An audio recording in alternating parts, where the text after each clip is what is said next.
Hello everyone, welcome back to my channel. तो start करते हैं आज मॉडर्न फिजिक्स के पार्ट।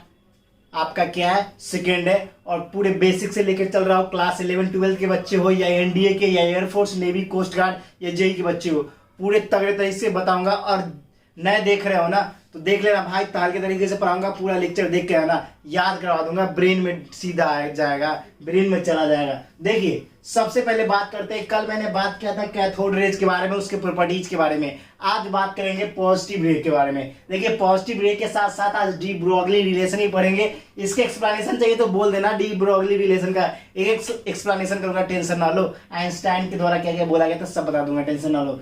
तो देखिए सबसे पहले पॉजिटिव रे की बात करते हैं। तो देखिए पॉजिटिव रे होता क्या है, हम लोग प्रोटॉन पढ़े हो भैया, वही प्रोटॉन को बोलते हैं पॉजिटिव रे। सीधा समझो, प्रोटॉन को बोलते हैं पॉजिटिव रे।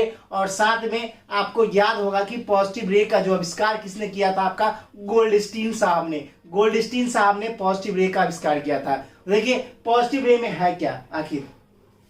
Positive ray are the moving positive ion of the gas field with discharge tube. देखिए पॉजिटिव रे है ना, वो moving positive ions of a gas field discharge tube. मतलब कि पॉजिटिव रे है वो गैस फील्ड डिस्चार्ज ट्यूब से भरा हुआ है। किस पॉजिटिव गैस से भरा हुआ है, पॉजिटिव आयन से भरा हुआ है, किसमें, डिस्चार्ज ट्यूब में। The mass of this particle is nearly equal to the mass of atom of gas. मतलब बोल रहा है कि मास, जो पार्टिकल का मास है ना, वो एटम ऑफ गैस के जो भी मास होगा उसके इक्वल है। Mass of atom of a gas, किसी भी एटम के मास के इक्वल है। किसका, इस पॉजिटिव चार्ज पार्टिकल का क्या है, मास इक्वल है।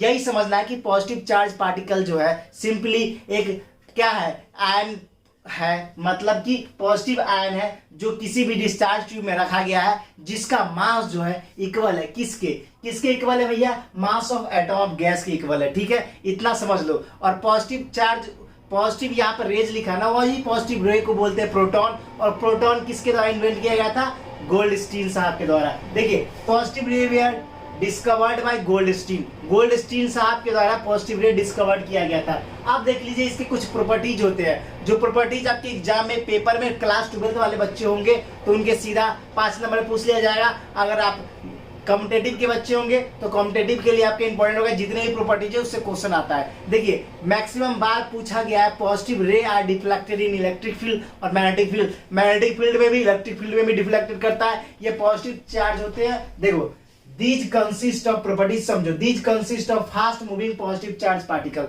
मतलब ये जो है ना फास्ट मूविंग पॉजिटिव चार्ज से घिरा हुआ है, बना हुआ है, मतलब कंसिस्ट कर रहा है किससे, फास्ट मूविंग चार्ज पार्टिकल से। इतना तो समझ में आ गया।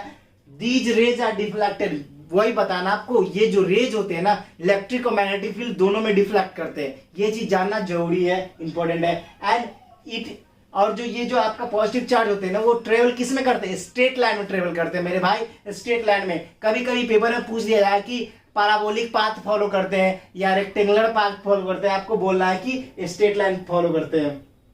एक और इंपॉर्टेंट पॉइंट, बहुत ज्यादा important, speed of positive raise is less than cathode ray. इस पॉजिटिव रेज का जो स्पीड होता है ना, वो लेस होता है, कम होता है, किससे, कैथोड रे से। ये जानना जरूरी है। फिफ्थ नंबर क्या प्रॉपर्टी है, these raise can be affect the photographic plate. मतलब कि ये जो रे होता है ना, ये फोटोग्राफिक प्लेट को इफेक्ट करता है, फोटोग्राफिक प्लेट को इफेक्ट करता है, ये ध्यान में रखना। और देखो last, these raise penetrate through the thin aluminium foil. अगर बात करते हैं कैथोड रे का, तो वो थीन किसको पेनिट्रेट करता था, पेनिट्रेट थ्रू किसके द्वारा, मेटल फॉइल का। मगर यहाँ पर आपका एल्यूमिनियम फॉइल को पेनिट्रेट करता है। देख लीजिए, पेनिट्रेट किसको, एल्यूमिनियम फॉइल के। ये सारे प्रॉपर्टीज थे पॉजिटिव रे के। अब बात करते हैं मैटर वेव। तो देखिए डेफिनेशन ऊपर पढ़ने से पहले सबसे पहले हम जानेंगे मैटर वेव, आखिर हमने क्यों मैटर वेव का इन्वेंशन हुआ, किस वजह से हुआ, किस तरीके से हुआ। देखिए सबसे पहले समझने की लॉजिक ये है कि देखिए कभी कभी कुछ प्रॉपर्टीज ना, मतलब जैसे लाइट हो गया, मान लीजिए एग्जांपल लाइट लेते हैं हम, ठीक है ना। तो लाइट जो होता है, कुछ फिनोमेना जो है ना, वो कंसीडर्ड किया जाता है किसके, वेव के द्वारा वो डिफाइन किया जाता है। कुछ फिनोमेना होता है वो पार्टिकल के द्वारा कंसीडर किया जाता है। मतलब कहने का अर्थात है, मान लीजिए आप इंटरफेरेंस की बात करते हैं, डिफ्रैक्शन की बात करते हैं, वो जो होता है ना वेव कैरेक्टर का होता है। इंटरफेरेंस और डिफ्रैक्शन जो होता है वो वेव कैरेक्टर होता है, ठीक है ना। इंटरफेरेंस और डिफ्रैक्शन जो होता है वो वेव कैरेक्टर होता है। साउंड जो ट्रेन कराएगा, बिल्कुल ध्यान ना दो, स्टडी पे फोकस करना है, स्टडी पे पूरे दिल जिगर में उतारेंगे हम, दिल जिगर में। तो देखिए आपका जो इंटरफेरेंस होता है या आपका क्या होता है डिफ्रैक्शन होता है, वो किस प्रॉपर्टी पे बेस करता है, आपका बेस करता है आपका वेव कैरेक्टर, वो वेव के कैरेक्टर पर बेस करता है। मगर देख लीजिए आप क्या बात करते हैं, अगर आप फोटो इलेक्ट्रिक इफेक्ट की बात करते हैं या ब्लैक बॉडी रेडिएशन की बात करते हैं, तो वो सारा जो प्रॉपर्टीज होता है वो किस पे बेस्ड करता है, पार्टिकल नेचर पे।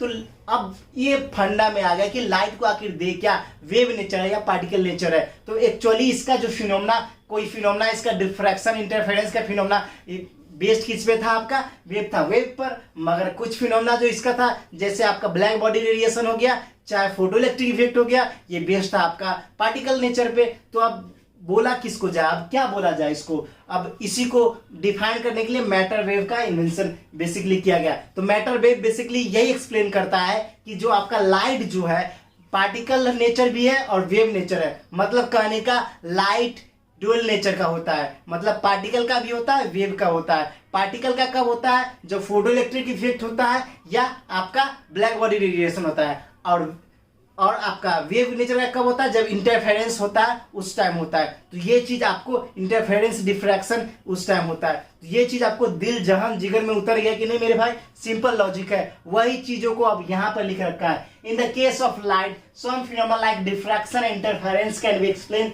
On the basis of wave character. बिल्कुल सही, डिफ्रैक्शन और इंटरफेरेंस जो आपका है वेव कैरेक्टर के द्वारा एक्सप्लेन किया जाता है। मगर आपका the certain phenomena such as black body radiation, photo electric effect can be explain on the particle nature. तो पार्टिकल के नेचर के द्वारा ये क्या किया जाता है, ब्लैक बॉडी रेडिएशन और फोटो इलेक्ट्रिक, इसके द्वारा एक्सप्लेन किया जाता है। तो भैया इसी वजह से आपका मैटर वेव का इन्वेंशन हो गया। तो इसीलिए बोला जाता है कि लाइट जो आपका है पार्टिकल नेचर का है as well as wave nature का है, दोनों नेचर का है, ध्यान रखना। अब ये तो हो गया भैया। अब डी ब्रोगली साहब बोले कि भैया मैं भी रिलेशन दूंगा, मैं भी रिलेशन दूंगा। डी ब्रोगली रिलेशन में आपका फोटो इलेक्ट्रिक इफेक्ट भी आता है, उसको भी एक्सप्लेन किया जाता है। तो E = MC² करके इसको एक्सप्लेन किया जाता है। बोलोगे, अगर आपको चाहिए एक्सप्लेनेशन कमेंट में लिख देना, ठोक देना, कल पूरे बता दूंगा, क्या टेंशन है। नहीं तो इसके फॉर्मूले कॉम्पिटिटिव के लिए बहुत इंपॉर्टेंट है। एक एक चीज मैं पूरे क्लियर करके लिख रहा हूं ताकि आप अच्छे तरीके से नोट्स बना सके, पेपर को फोड़ सके, कुछ भी ना छूटे आपका, इसलिए ठीक है ना। नहीं तो मैं भी सीधा फॉर्मूला लिखता, कुछ ना बताता, मुंह से बोल देता, इतना नहीं करता, मैं मेहनत करता हूं पूरे दिल से, देख ठीक है ना। देखिए according to de Broglie wave associated with energy moving particle. देखो सिंपल सा एक चीज समझ लो। देखो सबसे पहले डी ब्रोगली साहब ने क्या बोला ये कि देखिए भैया वेव, जो भी वेव है ना वो क्या करता है, अपने आप अपने अंदर क्या करता रहता है, एनर्जी अपने अंदर रखा रहता है। मतलब D Broglie wave associated with energy moving particles, मतलब कि बोल रहा है कि डी ब्रोगली साहब ने बोला कि wave associated with energy moving particle, मतलब कि उसके अंदर भरपूर एनर्जी है, किसके अंदर, वेव के अंदर।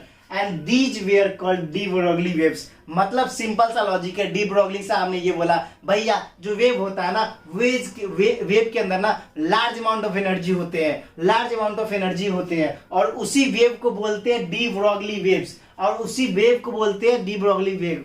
मतलब कि कोई वेव होता है वो कंसिस्ट होता है, एसोसिएटेड विद होता है क्या, लार्ज अमाउंट ऑफ एनर्जी से। मतलब कि कोई वेव है वो large amount of energy carry करता है, और उसी वेव को बोलते हैं डी ब्रोगली वेव और बोलते हैं matter wave.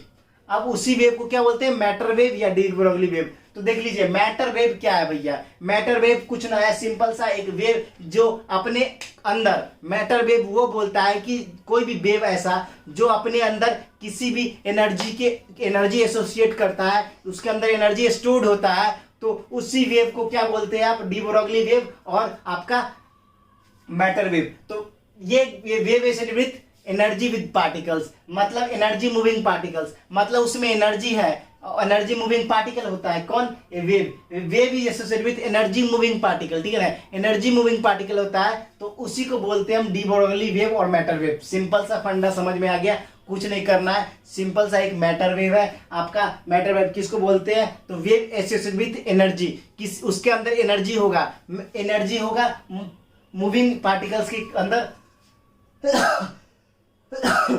Associated with energy moving particle, ठीक है ना। कोई भी पार्टिकल है जिसके अंदर कोई भी वेव होगा जिसके अंदर एनर्जी मूविंग पार्टिकल होगा, जिसी को बोलते हैं हम क्या, मैटर वेव और डी ब्रोगली वेव्स। यही सिंपल डिफिनेशन इन्होंने दिया था। तो देख लीजिए अब लैम्डा, ये क्या आपका, ये आपका वेवलेंथ है भैया, ये आपका वेवलेंथ है, ये आपका वेवलेंथ है। और एच क्या आपका, डी ब्रोगली कांस्टेंट बोल सकते हैं या प्लैंक्स कांस्टेंट बोल लो, आप प्लैंक्स कांस्टेंट बोल लो उसको, ठीक है ना। एच को क्या बोल दोगे आप, प्लैंक्स कांस्टेंट बोल सकते हो, प्लैंक्स कांस्टेंट बोल सकते हो। H is to h b, h is to h b, h is equal to m b, h is equal to m b, lambda is equal to h divide by m b, lambda is equal to h divide by m b. याद रखना paper में numerical ऐसे सीधा छपा हुआ आता है, तो याद रखना lambda is equal to h divide by m b, और एम बी की जगह लिख सकते हैं 2me root under 2me, h is divide by 2 root under 2me, याद रखना। और v is to c by lambda होता है, इसी रिलेशन से निकाल के कैलकुलेट किया जाता है, वो सारा बता दूंगा। e is to mc square comment में लिख देना मेरे भाई, एक्सप्लेन ठोकेंगे सीधा इसके, ठीक है ना। ये आपके एग्जाम के लिए मोस्ट इंपोर्टेंट है। एक और फॉर्मूला याद रख लो यहाँ पर, e is equal to mc square, E is equal to mc square. अब यहाँ पर m क्या है, मास ऑफ पार्टिकल है, v क्या है, वेलोसिटी ऑफ ए पार्टिकल है, और लेमडा क्या है, वेवलेंथ है। तो सिंपली तरीके से मैंने matter wave, positive wave, de Broglie relation बता दिया। आपका वेव लाइट जो होता है वो पार्टिकल नेचर और वेव नेचर दोनों का होता है, इसलिए उसको डुअल नेचर बोलते हैं। और आपका मैटर वेव क्या होता है, कोई भी वेव होता है जिसके अंदर फास्ट मूविंग एनर्जी उसके अंदर कंजर्व रहता है, उसी को energy with fast, energy with moving particles, associated with energy and moving particles. Particles, कोई पार्टिकल्स मूव करते रहता है और एसोसिएटेड विथ एनर्जी होता है, उसी वेव को क्या बोलते हैं, मैटर वेव बोलते हैं। सिंपली समझ गए। और दोस्तों ये वीडियो आपको कैसा लगा, पूरे मेहनत दिल से कर रहा हूं, और आपको वीडियो अच्छा लग रहा है मेरे चैनल को लाइक सब्सक्राइब और शेयर बिल्कुल ठोकेगा ना, और कसम तिरंगे की मेहनत पूरे दिल से करेंगे, एक भी चीज नहीं छोड़ेंगे, पूरे जिगर में उतार देंगे। तो फिर मिलेंगे नेक्स्ट वीडियो में, फिलहाल इतना ही। जय हिंद, जय भारत, वंदे मातरम।